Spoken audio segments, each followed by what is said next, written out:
The morning sun peeked through the curtains of Tom Wilson's small cottage, casting warm strips of light across the wooden floor. In one of these sunny spots lay Max, a German shepherd with intelligent eyes and a coat that shimmered between black and tan. His ears perked up at the sound of footsteps, and within seconds he was on his feet, tail wagging as his owner entered the room. "Morning, buddy," Tom said, his voice carrying the slight roughness that came with age. At 68, the retired Army veteran moved a bit slower these days, but his smile remained quick and genuine, especially when directed at his loyal companion. Max trotted alongside Tom as they made their way to the kitchen.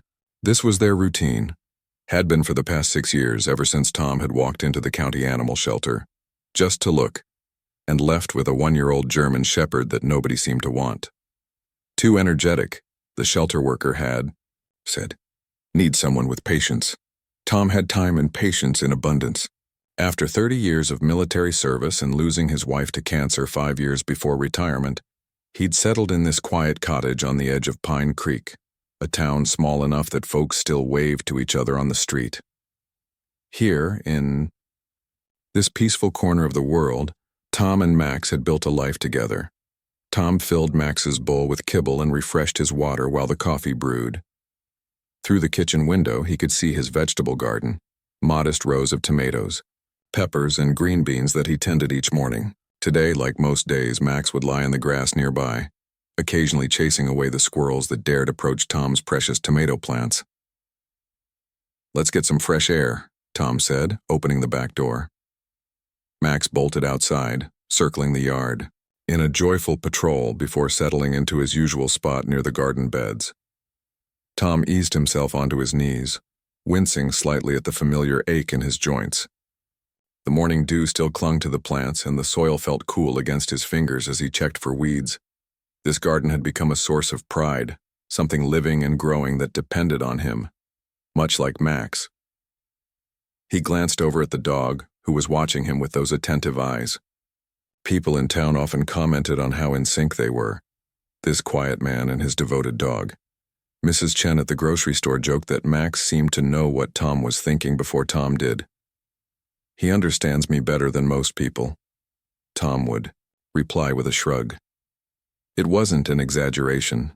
When Tom had nightmares, remnants of his time overseas that still haunted him occasionally, Max somehow sensed his distress, climbing onto the bed to lie against him until his breathing steadied. When Tom's knees were particularly bad on rainy days, Max walked slower beside him as if he knew to match his pace. And on the anniversary of his wife Linda's passing, when Tom sat silently on the porch swing staring at old photographs, Max would rest his head on Tom's lap, a warm, solid presence against the cold grip of grief. The summer air was already growing thick with humidity as Tom worked. After an hour, he stood up, brushing dirt from his knees. "That's enough for today," he told Max, who immediately rose and stretched. But something felt off as Tom took a step toward the house. A wave of dizziness swept over him, causing him to stumble. The garden seemed to tilt sideways, and then the ground was rushing up to meet him. Max was at his side in an instant, nudging Tom's face with his nose. When Tom didn't respond, the dog's behavior changed. He began to bark, not the casual woofs he gave to passing squirrels, but urgent, powerful, barks that echoed across the yard and over the fence. Next door, Frank Reynolds was washing his car when he heard the commotion. Frank had lived beside Tom for years, and he knew Max wasn't a dog that barked without reason. Something about the persistence of the sound made him drop his sponge and hurry to the fence line. "Tom?" he called out. When there was no answer, just Max's continued barking, Frank made his way through the gate that connected their properties.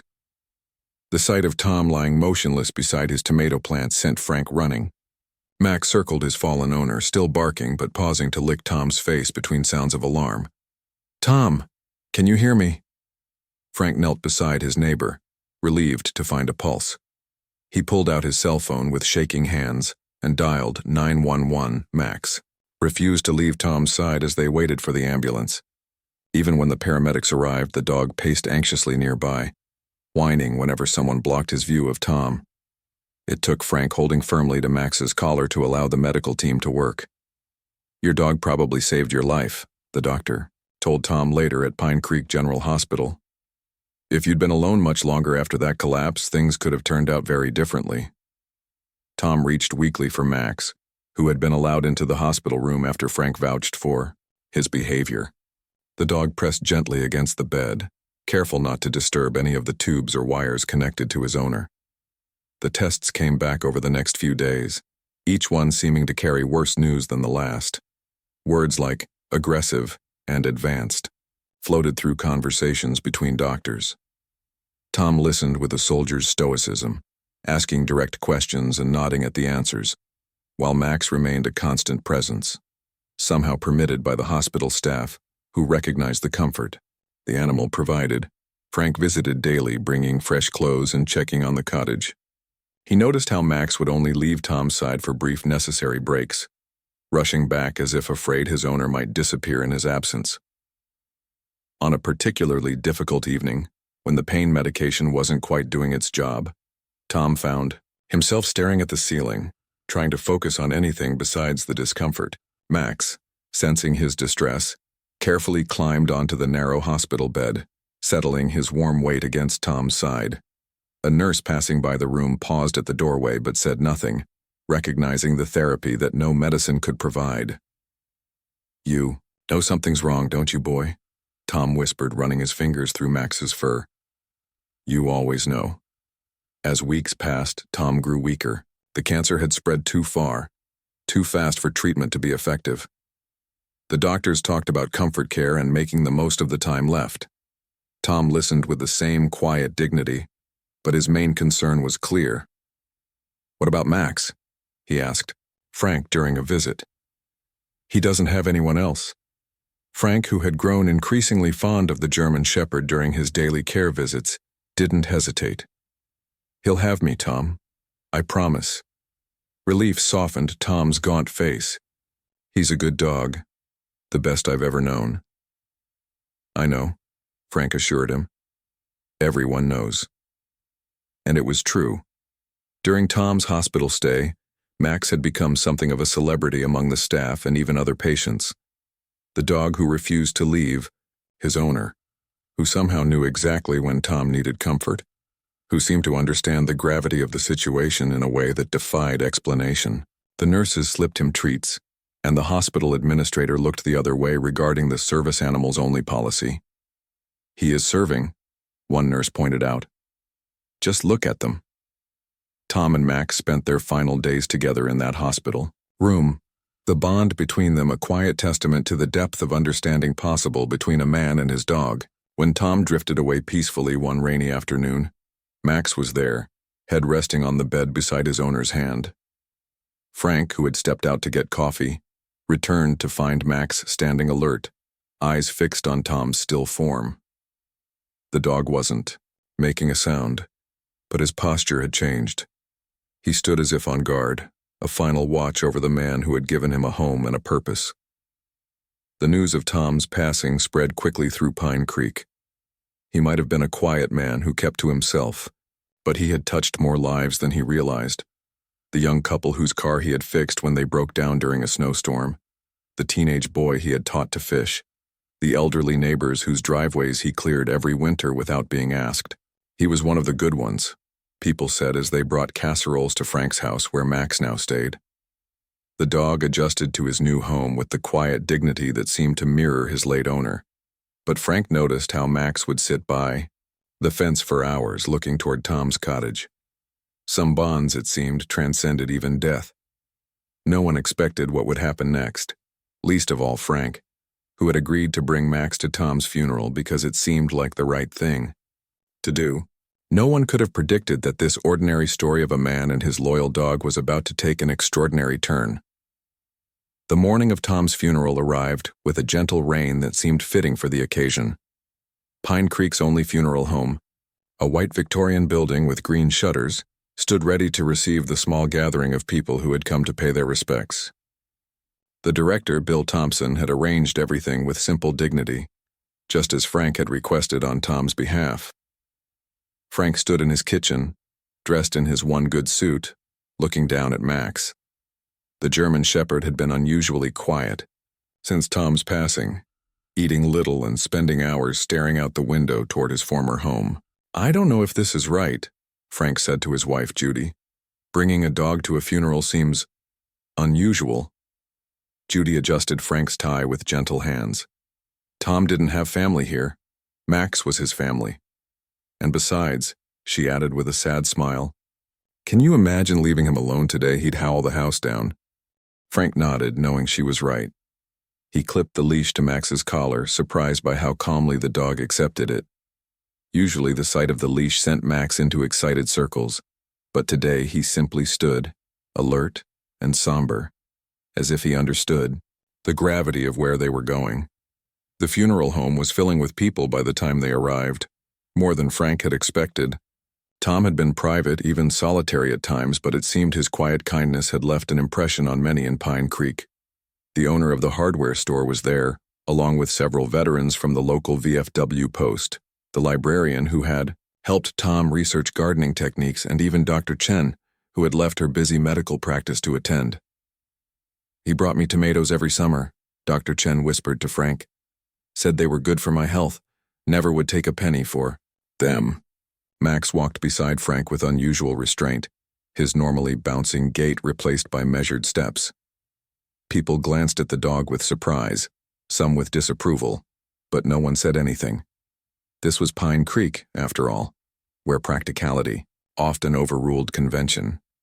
The simple wooden coffin sat at the front of the room, lid closed, with a spray of wildflowers, not store-bought arrangements, but actual wildflowers that Judy had gathered from the fields near their home. Tom would have preferred these, she had said, and Frank couldn't argue. Pastor Mike Davis, who had visited Tom regularly during his final weeks, stood near the coffin, greeting mourners with quiet words of comfort. When he saw Max, his eyebrows rose slightly, but then he nodded to Frank in understanding. "Tom would be pleased," the pastor said, bending to let Max sniff his hand. "He told me once that Max could judge character better than most people." They found seats in the back row, where Frank figured they could make a quick exit if Max became restless. The dog settled at Frank's feet, his eyes fixed on the coffin at the front of the room. The organist began playing softly, and people took their seats, their murmured conversations fading into respectful silence. Pastor Mike stepped to the podium and began to speak about Tom's life, his service to his country, his quiet generosity, his dignity in facing illness. As the pastor's words filled the room, Frank felt Max grow increasingly tense beside him. The dog's ears were fully erect, his body rigid with attention. Then, as Pastor Mike invited others to share memories of Tom, Max suddenly stood up. Before Frank could tighten his grip on the leash, the dog pulled forward with surprising strength, dragging Frank halfway up the aisle before he could dig in his heels. "Max," Frank hissed, embarrassed as heads turned toward them. "Max, stop." But the German shepherd seemed possessed by a singular purpose. With one powerful lunge, he broke free of Frank's grip and bolted to the front of the room, straight to Tom's coffin. A few gasps rose from the mourners as Max placed his front paws on the edge of the coffin, his nose pressing against the wood. Frank hurried forward, apologies already forming on his lips. But what happened next stopped him in his tracks. Max began to whine, a high, distressed sound that raised the hair on the back of Frank's neck. The dog circled the coffin once, twice, then sat directly in front of it, his posture rigid, his eyes never leaving the wooden box. "I'm so sorry," Frank whispered to Pastor Mike. "I'll take him out." He reached for Max's collar, but the dog growled, not at Frank, but at the idea of being moved. It wasn't an aggressive sound, but rather one of determination, of refusal. Frank had never heard Max make such a noise before, not even when the occasional stray dog wandered too close to Tom's property. Pastor Mike placed a gentle hand on Frank's shoulder. "Perhaps we should give him a moment," he suggested, his voice low. "Dogs sense things we don't." Uncertain but trusting the pastor's judgment, Frank stepped back. The room had fallen completely silent, all eyes on the German shepherd who sat like a sentinel before his master's coffin. The funeral continued with Max remaining firmly in place. when people came forward to place flowers or mementos near the coffin. The dog watched them intently but didn't interfere. It was only when Bill Thompson, the funeral director, approached to prepare for the closing of the service that Max's behavior changed dramatically. The dog stood up, hackles raised, and placed himself between the coffin and the director. A low, rumbling growl emerged from his throat, a warning that needed no translation. "I've never seen anything like it," Bill murmured, backing away. "It's like he's protecting the coffin." Word of Max's unusual behavior spread quickly among the mourners. As people began to file out for the graveside service, many paused to witness the strange standoff between the loyal dog and the funeral director, who needed to move the coffin. "What do we do?" Bill asked Frank. "We can't exactly proceed with him acting this way." Frank knelt beside Max, speaking in the soothing tone he'd heard Tom use countless times. "It's okay, boy. We're taking him to rest now. You can come too." But Max remained unmoved, his eyes never leaving the coffin, his body tense with what could only be described as determination. Dr. Chen approached cautiously. "In my country, there are many stories of animals sensing things about death that humans cannot," she said quietly. "Perhaps he knows something we don't." Bill Thompson checked his watch nervously. "The cemetery is expecting us in 20 minutes. We need to move the coffin." Pastor Mike, who had been watching thoughtfully, stepped forward. "Frank, may I try something? I spent a lot of time with both Tom and Max during the hospital visits." Frank nodded gratefully, willing to try anything. The pastor knelt beside Max, whispering something that Frank couldn't hear. The dog's ears twitched, but his stance didn't change. Then Pastor Mike did something unexpected. He placed his hand on the coffin lid and slowly, deliberately began to open it. "What are you doing?" Bill gasped. "That's not part of the service plan." "I think Max is trying to tell us something," Pastor Mike said simply. "And I've learned that sometimes faith means listening to messages that come in unexpected forms." Hush fell over the remaining mourners as the coffin lid rose. Tom's peaceful face came into view, his body dressed in the military uniform he had kept perfectly pressed all these years. Max's whining intensified, but he made no move to approach the open coffin. Pastor Mike looked confused. "I thought perhaps he needed to see Tom one last time," he said. "But that doesn't seem to be it." Judy, who had joined Frank at the front, narrowed her eyes. "He's not looking at Tom's face," she observed. "He's focused on something else." She was right. Max's intense gaze was directed at Tom's hands, which had been arranged to rest on his chest. The dog whined again, pawing at the edge of the coffin. Frank leaned closer, trying to see what had captured Max's attention so completely. "There's nothing there but the folded flag they placed in his hands," he said, referring to the military honor that had been arranged. But Max's behavior was too deliberate, too insistent to ignore. With a glance at Pastor Mike for permission, Frank carefully lifted the triangular folded flag from Tom's hands. The moment he did, Max's demeanor changed. The dog stood up, tail wagging slightly, eyes fixed on something that had been hidden beneath the flag. Frank peered into the coffin and felt his breath catch. There, nestled in Tom's clasped hands, was a small voice recorder, the kind journalists use for interviews. It was not something that should have been there, not something that had been part of the funeral preparations. "What on earth?" Frank whispered, looking to Bill Thompson, who appeared equally puzzled. "That wasn't there when we prepared him," the funeral director stammered. "I swear it." With shaking hands, Frank reached for the device. As his fingers closed around it, Max sat down, his mission apparently accomplished, his vigilance suddenly relaxed. The remaining mourners had gathered close now, drawn by the unusual scene. Pastor Mike looked from the recorder to Max with wonder in his eyes. "I think," he said slowly, "that this loyal friend has been standing guard over a message Tom left behind." Frank stared at the small recorder in his palm, then at Max, who now looked up at him expectantly. The dog that hadn't left his owner's coffin, not out of blind grief, but because he had been trained to protect something important, something hidden. "Should we?" Frank looked around at the faces watching him, all reflecting the same curiosity and amazement he felt. Pastor Mike nodded. I believe Tom meant for it to be found, and Max has worked very hard to make sure that happened. With a deep breath, Frank pressed the play button on the recorder. For a moment there was only silence, and then Tom's voice, weak but determined, filled the quiet room of the funeral home. If you're hearing this, Tom began, then Max has done exactly what I hoped he would do. The mourners exchanged stunned glances as the recording continued, and Max, his duty fulfilled at last, lay down beside the coffin with a deep sigh, as if a great weight had been lifted from his loyal shoulders. The small crowd gathered around. Frank held their breath as Tom's voice continued to play from the recorder. The sound was slightly muffled, but clear enough for everyone to hear the words of a man they had thought was beyond communication. First, I want to apologize for disrupting my own funeral, Tom's recorded voice said with a hint of the dry humor he'd been known for in life.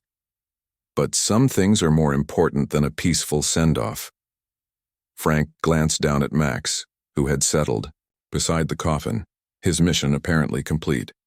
The dog's eyes remained fixed on the recorder as if he recognized his master's voice and was drinking in every word. If Max did his job, and I know he did because he never lets me down, then this recording has been found before I'm laid to rest. That timing is important.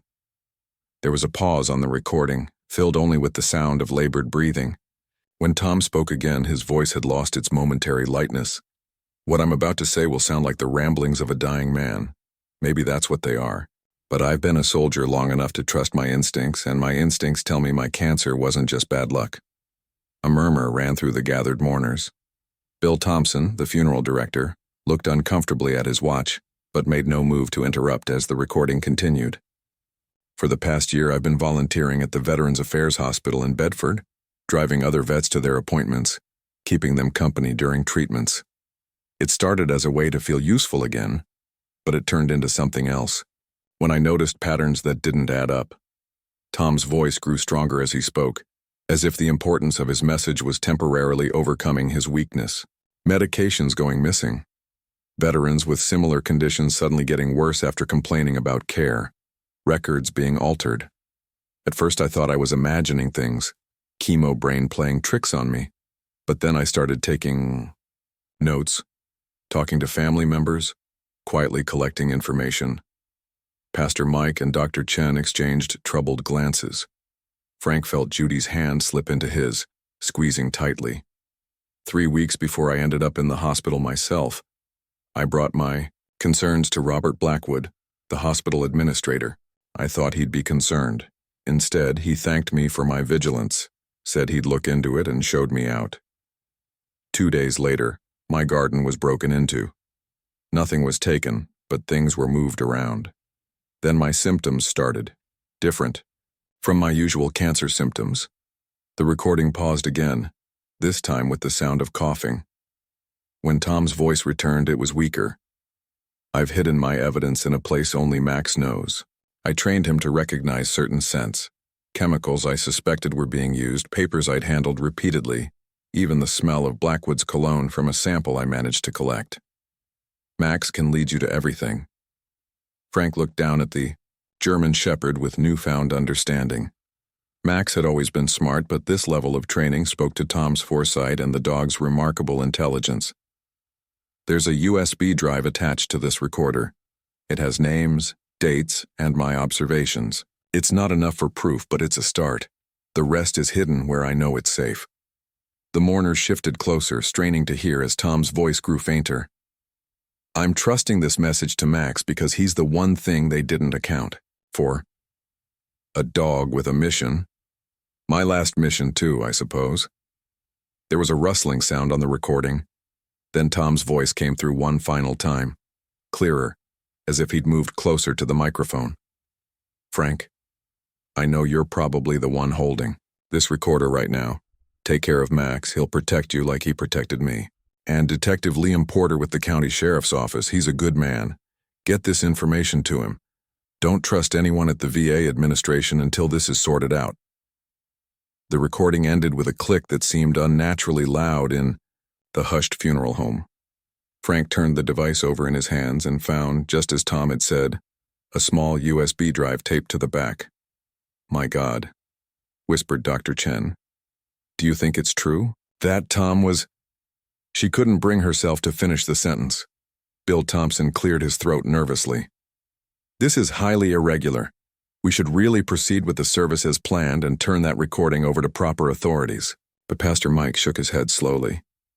"Tom Wilson was the most level-headed man I knew. If he believed something wasn't right about his illness, I'm inclined to listen." The small gathering had fallen into stunned silence. The planned funeral, momentarily forgotten. It was Max who broke the spell, standing up and walking to the funeral home's front door, where he turned back to look expectantly at Frank. "I think he wants us to follow him," Judy said quietly. Frank nodded, the weight of responsibility settling on his shoulders. "Bill, can we postpone the rest of the service, just for a little while?" The funeral director looked conflicted but finally nodded. "I suppose we can delay the burial until tomorrow, under the circumstances." "Thank you." Frank turned to the gathered mourners. "I don't know what Tom was involved in, but I intend to find out. Anyone who wants to go home, I understand." "Completely." To his surprise, not a single person moved toward the exit. Instead, Dr. Chen stepped forward. "Tom brought me homegrown tomatoes every summer for 5 years. The least I can do is help uncover the truth about what happened to him." One by one, others voiced their agreement. The hardware store owner, the veterans from the VFW, even the quiet librarian, all stood firm, united by respect for the man in the coffin and curiosity about his final message. "All right then," Frank said, feeling a strange mix of dread and determination. "Let's see where Max leads us." The unusual procession made its way out of the funeral home and into the afternoon sun. Max trotted ahead purposefully, occasionally, looking back to ensure they were following. The dog led them not toward the cemetery as might have been expected, but in the direction of Tom's cottage. "He's taking us home," Judy observed as they walked the familiar route. Frank nodded. "Makes sense. Tom said he hid the evidence somewhere safe." As they approached the small cottage with its neat garden now beginning to show signs of neglect, Max veered away from the front door. Instead, he led them around to the back of the property, toward the tool shed that sat near the vegetable garden. The shed was a simple structure, well maintained like everything else Tom had owned.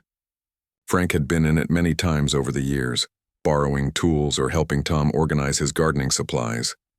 Nothing about it had ever seemed unusual or suspicious. Max scratched at the door, whining softly.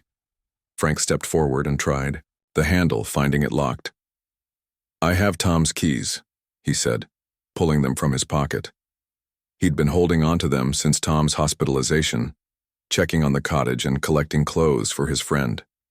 The small gathering watched in silence as Frank fumbled with the ring of keys, finally finding one that fit the shed's padlock.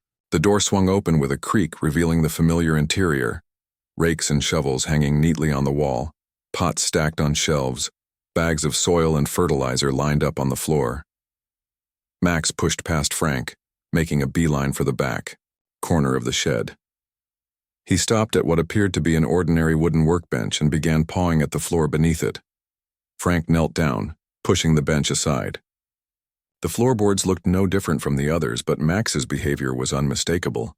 The dog continued to paw at one specific board, looking up at Frank expectantly.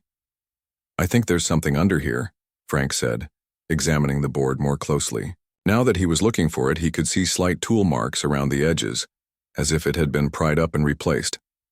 Using a screwdriver from the workbench, Frank carefully lifted the floorboard. Beneath it was a small space, and nestled. Inside was a waterproof container about the size of a shoebox. The small crowd pressed closer as Frank lifted the container out and placed it on the workbench. Max sat back, tail swishing across the dusty floor, his duty seemingly fulfilled once again. With slightly trembling hands, Frank opened the container. Inside were dozens of neatly organized folders, a small notebook, several USB drives labeled, with dates and, most surprisingly, 4 vials of what appeared to be medication, carefully wrapped in protective padding. On top of everything was an envelope with "Read First" written across it in Tom's neat handwriting. Frank opened it and found a single sheet of paper. As he read the first lines aloud, the gathered friends felt a collective chill despite the warm afternoon sun streaming through the shed windows. "If you're reading this, then I was right about being in danger, and Max has completed the most important job I ever trained him for. What follows is everything I know about a scheme that I believe has already killed at least 4 veterans at Bedford, VA. I have reason to suspect I'm about to become the 5th. Frank looked up from the letter, meeting the shocked expressions of those around him. "There's more," he said, scanning the rest of the page. "Details about where he collected everything, who to contact, and—" He paused, swallowing hard. "And instructions for testing the soil in his garden for certain chemicals he suspected were being used to poison him."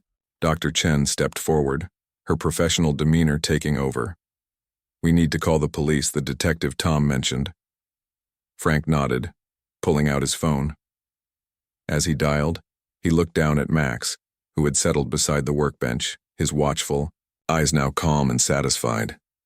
"Good boy," Frank whispered, reaching down to stroke the German shepherd's head. "You did it, Max. You protected his final message, just like he knew you would." Max leaned into Frank's touch, and for the first time since Tom's passing, the loyal dog's tail wagged with genuine contentment. His mission wasn't over. There would be more to do in the days ahead, but the most important part had been accomplished. His owner's voice had been heard one last time, and the truth Tom had died protecting was finally coming to light. Detective Liam Porter arrived at Tom's cottage within 30 minutes of Frank's call. He was a tall man with salt and pepper hair and the careful movements of someone who missed nothing. His expression remained neutral as Frank explained the extraordinary events of the afternoon, but his eyes betrayed his interest, especially when they landed on the container of evidence and the loyal German shepherd sitting beside it. "I knew Tom," the detective said after Frank finished speaking. "Not well, but we crossed paths at the VFW a few times. He didn't strike me as the type to imagine things. He wasn't," one of the veterans in the small crowd confirmed. "Tom Wilson was the most clear-headed man I knew. If he thought something was wrong, then something was wrong." Detective Porter nodded, kneeling to examine the container without touching it. "I'll need to take this into evidence, and I'd like statements from everyone here about what happened at the funeral home." As the detective stood, Max approached him cautiously, sniffing at his pant legs. Porter remained still, allowing the inspection. "He's deciding if you're trustworthy," Frank explained. "Tom trained him to be careful around strangers." Porter smiled slightly. "Smart man, smart dog too." He held out his hand for Max to sniff. After a moment's consideration, the German shepherd licked his fingers once, then returned to his position near the evidence. "I'll take that as approval," Porter said. He turned to address the gathered crowd. "I know you're all concerned, but I need to ask most of you to go home now. This is potentially a criminal investigation, and too many people around could compromise evidence."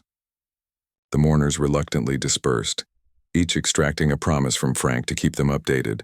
Soon only Frank, Judy, Dr. Chen, and Pastor Mike remained with the detective and Max. "The 4 of you discovered this together?" Porter asked, gesturing to the evidence container. Frank nodded. "Max led us here after we found the recording in Tom's coffin." The detective's eyebrows rose. "In his coffin? How did it get there?" "That's what we'd like to know," Pastor Mike said. "It wasn't there during the preparation for the funeral." Bill Thompson, the funeral director, confirmed that. Porter frowned, making notes in a small notebook. "So someone placed it there after the body was prepared but before the funeral? That narrows the time frame at least." Dr. Chen stepped forward. "Detective, I'd like to offer my services. I'm a medical doctor, and I might be able to help interpret some of the medical information Tom collected." Porter studied her for a moment, before nodding. "That could be helpful, Doctor, thank you." He turned back to the evidence container. "I'll need to process this properly, but let's take a preliminary look at what Tom thought was so important." The detective pulled on a pair of latex gloves from his pocket and carefully lifted out the notebook that had been lying on top of the folders. As he flipped through it, his expression grew increasingly grim. Tom was thorough, he said quietly. Names, dates, medications, symptoms, all documented in detail. He passed the notebook to Dr. Chen, who scanned the pages with professional interest. These are unusually severe reactions to standard medications, she observed. And the pattern, he's documented, it's not random. Porter nodded, continuing to examine the contents of the box. He pulled out one of the USB drives and held it up. We'll need to check what's on these, and these vials will need to be analyzed. What about the soil samples Tom mentioned? Frank asked. Should we collect those now? Yes, but carefully. Porter handed Frank a set of evidence bags from his kit. Use these, and note exactly where each sample comes from. As Frank and Judy began collecting soil samples from different parts of the garden, Porter continued his examination of the documents. Max followed Frank around the garden, occasionally sniffing at particular spots as if indicating where to dig. He's still helping, Judy observed softly. Even now he's trying to complete Tom's mission. Inside the shed, Dr. Chen had spread several papers across the workbench and was explaining something to the detective in a low, urgent voice. Look at these patterns, she was saying when Frank returned with the soil samples.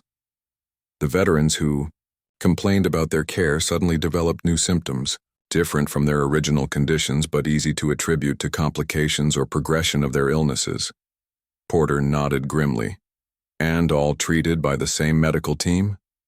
Yes, under the supervision of Dr. Philip Taylor, and all signed off by Administrator Robert Blackwood, the same man Tom approached with his concerns. The detective carefully returned the documents to their container. I need to get this to our lab right away. Dr. Chen, would you be willing to come to the station to give a formal statement and help us understand the medical aspects? She nodded without hesitation. Of course. Porter turned to Frank. And I'll need you to tell me everything about how Max behaved today. Every detail could be important. As they prepared to leave, a car pulled up outside the cottage. Through the shed window, they could see Bill Thompson, the funeral director, approaching, with a worried expression. I'm sorry to interrupt, he said, stepping into the shed. But I thought you should know. Someone broke into the funeral home after you all left. Porter's attention sharpened. Broke in? What was taken? Nothing, as far as I can tell, Bill replied, wiping perspiration from his forehead. But someone went through the office where we keep the personal effects of the deceased, and the preparation room was disturbed.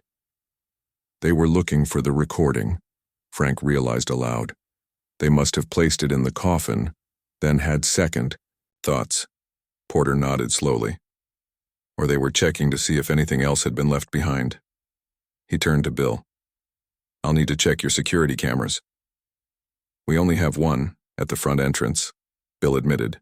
But I've already checked the footage. No one came through the front door after we all left. Which means they used another entrance, Porter concluded. Or they had access to the building already. The implications of that statement hung heavy in the air. Someone with legitimate access to the funeral home had been searching for something. Possibly the same someone who had placed the recorder in Tom's coffin in the first place. I think, Pastor Mike said slowly, that Tom may have had an ally we don't know about. Someone who wanted his message found but couldn't come forward directly. Porter considered this. It's possible. But right now we need to focus on securing this evidence and starting the investigation. He carefully lifted the container. Frank, will you bring Max to the station later? I'd like to see if he can identify any scents that might be relevant. Frank nodded, resting his hand on Max's head. The dog had been watching the detective's every move with intelligent eyes. There's one more thing, Dr. Chen said hesitantly. In Tom's notes, he mentioned that he believed he was being poisoned through his garden, that someone was contaminating his soil or plants. Porter's expression darkened. If that's true, it's a sophisticated method, almost impossible to trace once enough time has passed. Unless, Dr. Chen replied, the victim was smart enough to collect and preserve evidence, which Tom apparently was. As they prepared to leave the shed, Max suddenly stiffened, his attention fixed on something outside. A low growl rumbled in his chest, Not the warning sound he'd made at the funeral home, but something deeper, more primal. Frank moved to the window. A black sedan had parked on the street across from Tom's cottage. The windows were tinted, making it impossible to see who was inside. Porter joined him at the window, his hand moving instinctively toward his holster. "Any idea who that might be?" Frank shook his head. "Never seen it before."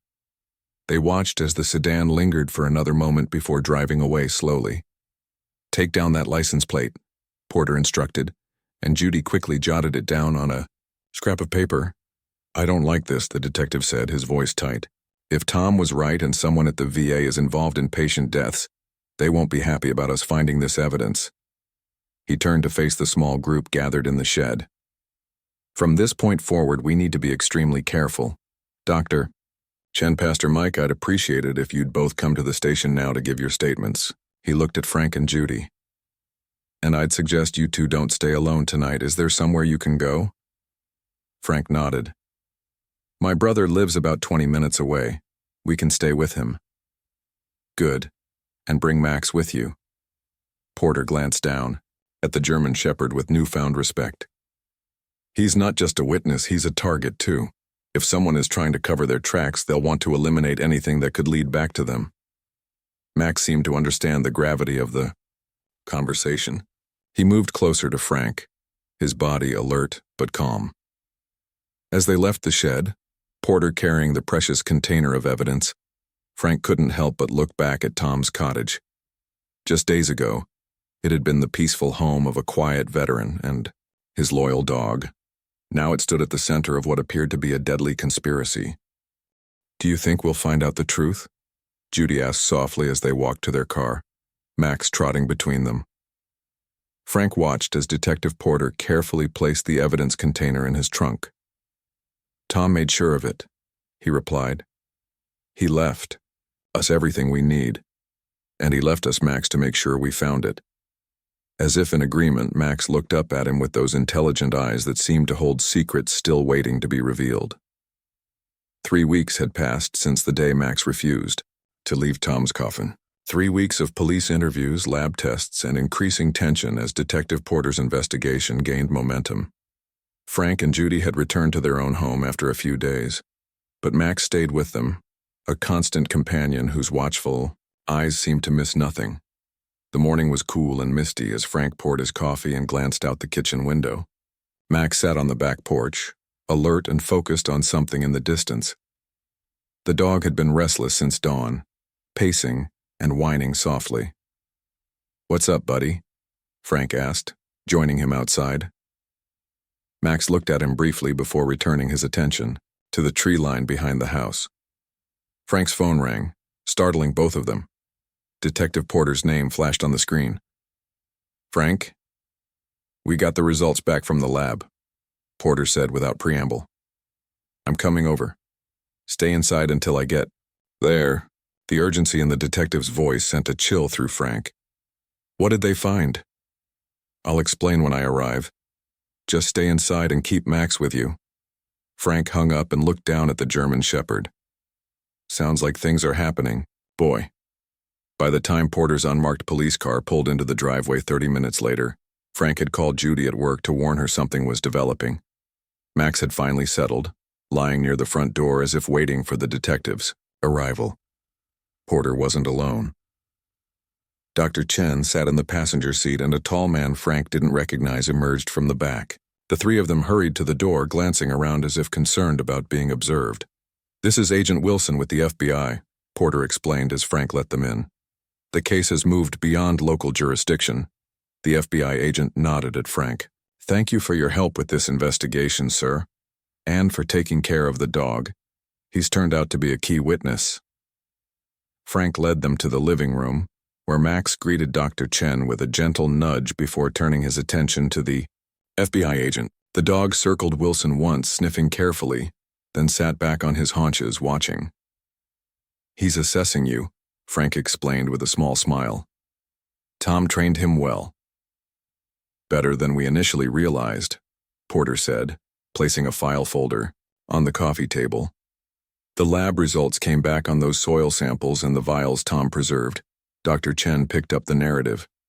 The soil from Tom's garden contained traces of thallium, a nearly odorless, tasteless poison that mimics the symptoms of many diseases, including the worsening of cancer symptoms. Frank felt his heart sink. So Tom was right. Someone was poisoning him.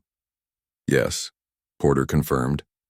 And the soil samples Max led you to had the highest concentration. He knew exactly where to guide you.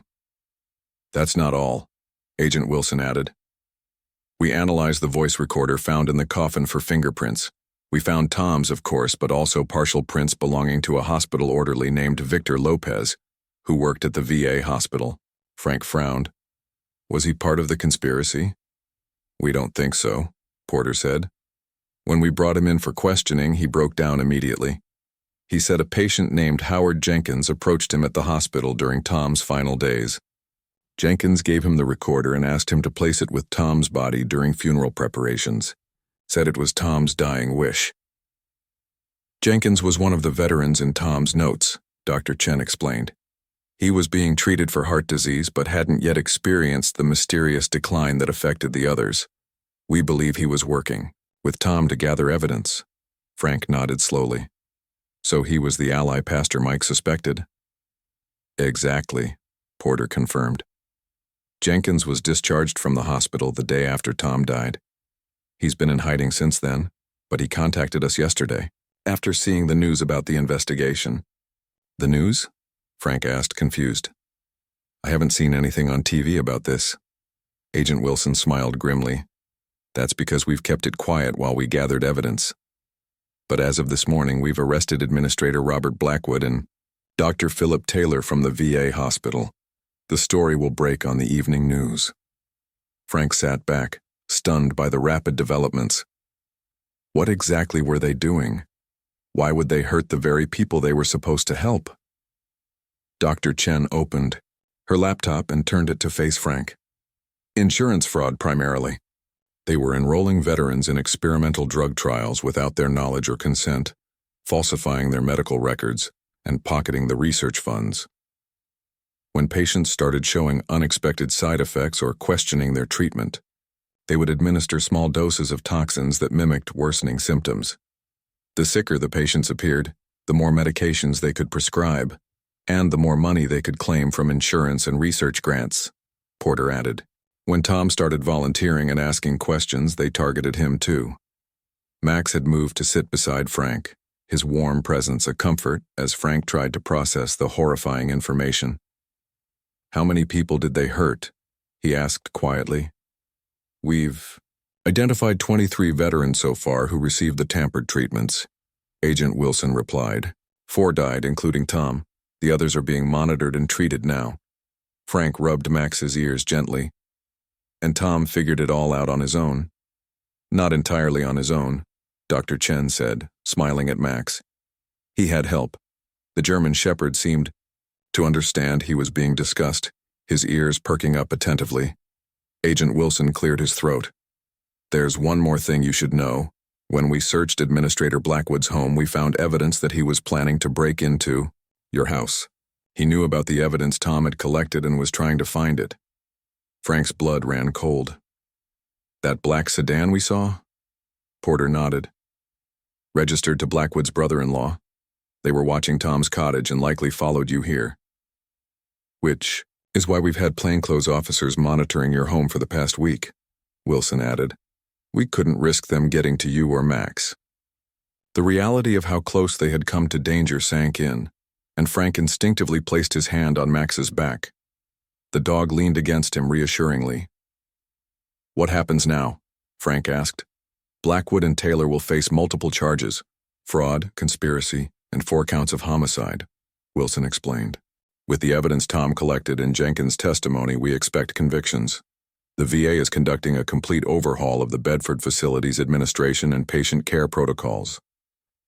And Tom? Frank asked. Will people know what he did? Porter smiled. If you're asking whether he'll receive the recognition he deserves, the answer is yes. The U.S. Attorney made it clear in this morning's press conference that Tom's investigation was instrumental in breaking the case. He died a hero, Frank. A lump formed in Frank's throat. He'd be pleased about the justice, but he wouldn't have wanted the attention. Tom was a private man. And what about Max?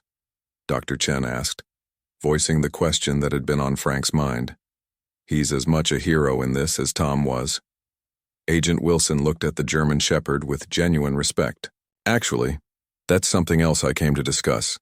The FBI has a working dog program and Max's abilities are remarkable. With your permission, we'd like to enroll him in special training. He's already demonstrated an exceptional nose for chemical detection. Frank looked down at Max, trying to imagine parting with the dog who had become such an important part of his life. Max looked back at him with those intelligent eyes, and Frank knew what Tom would have wanted. He's not my dog to give, Frank said slowly. He was Tom's partner, but I think Tom would be proud to know Max could help protect others. You misunderstand, Wilson said quickly. We're not asking you to give him up. We're proposing that you both become part of the program. Max would stay with you, but you'd both receive training. He clearly trusts you, and that bond is valuable. The offer caught Frank by surprise. At 65, he hadn't expected new career opportunities, but the idea of continuing the work Tom had started with Max by his side felt right somehow. I'd need to discuss it with Judy, he said, but I think we'd be interested. 2 days later, Frank stood beside Max in the rebuilt gardens of the Bedford VA hospital. The small ceremony was taking place on a gentle slope where a memorial had been erected, a simple stone marker with Tom's name and the words, "He served his country twice in war and in peace." The crowd was larger than Frank had expected. Veterans from across the state had come to pay their respects, along with nurses and doctors from the hospital's newly appointed staff. Reporter Maria Fletcher from the local newspaper stood nearby, taking notes for what would be the third article in her series about the case. Tom Wilson's final act of service may have been his most important, the hospital's new director said, addressing the gathered crowd. His courage and persistence exposed corruption and saved lives. Today we dedicate this memorial garden to his memory and pledge that the care of our veterans will always be our highest priority. As the director unveiled the stone marker, Frank felt a gentle tug on Max's leash. The German Shepherd was looking intently at something near the memorial. Following the dog's gaze, Frank noticed a small figure that had been placed at the base of the stone, a bronze statue of a German Shepherd standing at alert, eternally vigilant. Pastor Mike stepped forward to stand beside Frank. It was Judy's idea, he explained quietly. The community raised the money in 3 days. Frank swallowed hard, emotion threatening to overwhelm him. Max moved forward, pulling Frank toward the memorial. When they reached the stone, Max sat beside the bronze likeness, his posture almost identical to the statue's. A murmur of appreciation ran through the crowd, and several camera flashes captured the moment, the loyal dog beside the memorial to the man he had served so faithfully. Detective Porter joined them, handing Frank a small velvet box. The mayor asked me to give you this. It's the key to the city being awarded posthumously to Tom. And this, he added, pulling something from his pocket, is for Max. It was a special collar tag, engraved with the words, "In service and loyalty." As Frank attached it to Max's collar, he felt a sense of completion. Tom's mission was accomplished. Justice had been served. And Max, the dog who wouldn't leave his owner's coffin until the truth was found, had a new purpose, carrying on the work of the man who had trained him with such care and foresight. "Good boy, Max," Frank whispered, his voice thick with emotion. "Tom would be so proud of you." Max looked up at him with those knowing eyes, then turned his gaze to the horizon, alert and ready for whatever might come next. His days of keeping watch were far from over.